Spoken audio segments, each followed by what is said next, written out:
Okay, I decided to put a heat demon grip and throttle warmer on this 2016 Honda Foreman.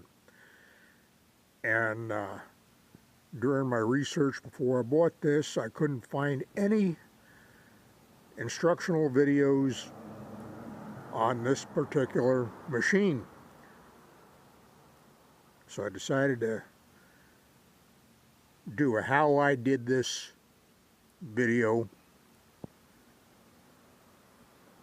Now they advertise this as a universal type mounting system and everything, and it's, you know, reasonably close, but you know, the different machines go differently. So you got to do a little finagling, and I'll go through what I found out. Now, as far as the grips go, I thought you might have specific left and right hand grips, but they're both the same. You can see you got the bolt, a retaining bolt here on the top, and the other one is on the bottom. They're both the same, but it doesn't matter. They'll go on either way. As far as getting the old grips off of here, what I found, the end cap on the old grip, look, it had like an Allen bolt in the middle of it. And I thought that was just decorative or whatever, you know, but it turned out it's specific. It's a separate piece, and it's got a little locking tab like on the inside in here. I got that laying around somewhere. Anyway, you stick an Allen wrench in there, give it a twist. That releases the locking tab, and then you can just pop it off with a screwdriver. The old grips, I slit them off, and they peeled off right away. It turned out that there was just a little bit of glue right on the end. So if somebody really wanted to work at it, you could probably take the grips off in one piece, because the rest of the handlebar was completely clean. The new grips slid right on. Just loosen up the bolt a little bit, and they slid right in there. Wire to the front, of course. I put a little dab of blue Loctite on the end of the bolt here, just for giggles. Now, I left all these wires loose while I'm working. One of the things I want to point out, there's the box. You can see it shows a bunch of wire ties and the wire connectors. There was one wire tie and no wire connectors in here at all. No biggie.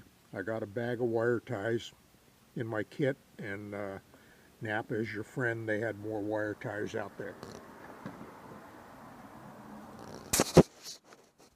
Thumb warmer. Cleaned that off real good with some denatured alcohol and some 409, you know, and flushed it off. Got it nice and clean. Paper towels rubbing everything off. Slip that on. The thumb warmer, of course, has got that adhesive backing. You peel the tape off and stick it on there. That went on fairly easy, but it might have been old glue or something, because though it did stick, it would have peeled off pretty easy. Put the shrink wrap over it, used a heat gun to shrink it down. Now, I've had people say, oh, you could use a torch or something. Well, you know, this is just rubber, whatever, and torch is pretty hot. You could have melted it. The other deal is you're working right over your gas cap here. I don't want to turn into a torch, so used my heat gun.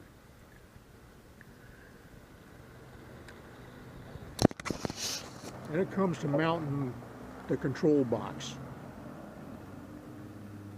Now, like I say, they claim this is a universal mount, and they give you a bolt that's replaced one of the bolts in here, but I don't know what model that was meant for.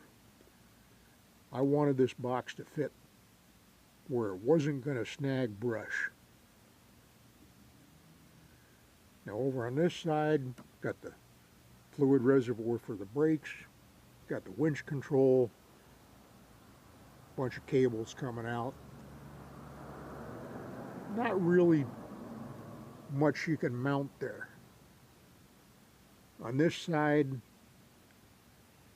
got the electrical box here for the starter and the lights and everything. There's a mount for the brake, and not really much you could put up here or underneath it. You know, if you had it underneath, you get brush coming up that way. Obvious solution is to mount it flat. Here is where I got kind of lucky. These are a set of Meyer brush guards. And this is the inside clamp for that. So I undid that, put the mount in there, cinched it down, had to bend it a little bit so I could get this clearance here. But then I mounted it on here, and it's nice and flat. It's pretty much under everything. You know, it sticks up just a little bit, but anything that's coming in is going to hit the guards before it hits here.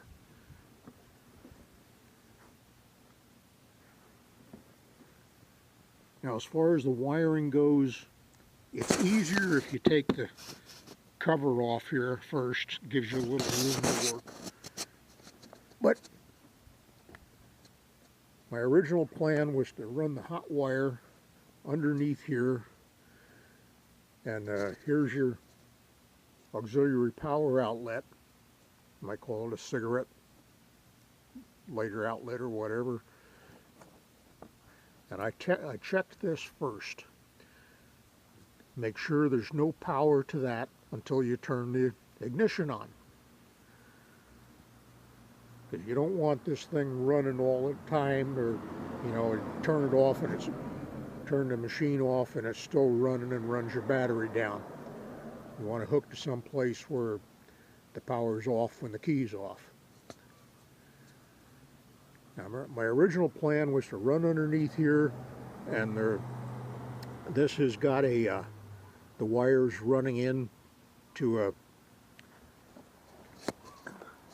rubber hose there, and I figured I could slip it through that hose and make the connection. To hook directly in here is just about impossible. There's no room to work.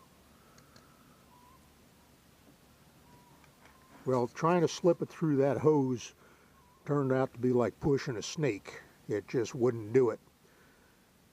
And trying to reach in there and run the wires through the bulkhead turned out to be the same way.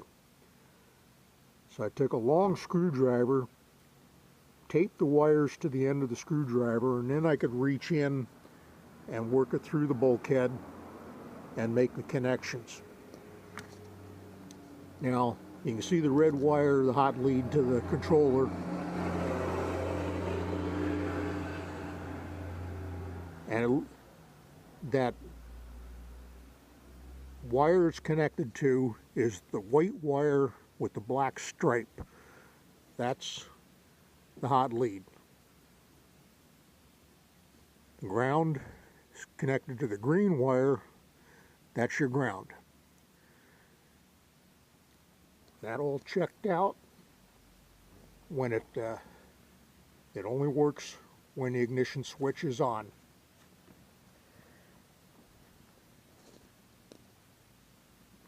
So then everything was hooked up here, taped up, or zip tied up all the way down. Leave a little bit of slack in there so you can move your throttle. Everything zip tied down to the handlebars. The connections are pretty easy, they just snap together, and after bundling them up and zip tying them, they tuck down in here. So I wanted to get them underneath here, but they wouldn't quite do it. So anyway, that's the way they are. Everything works, and come winter I won't have any more frosty fingers. Like I say, it takes a little adapting. This took a little bit to figure out. They said in the instructions, disconnect the battery when you're working. Well, my battery is under here. I had to take this off, and that was the hardest part, is getting this back on, because reaching under there and undoing all them butterfly nuts and then putting them back on again, that took longer than the rest of this project.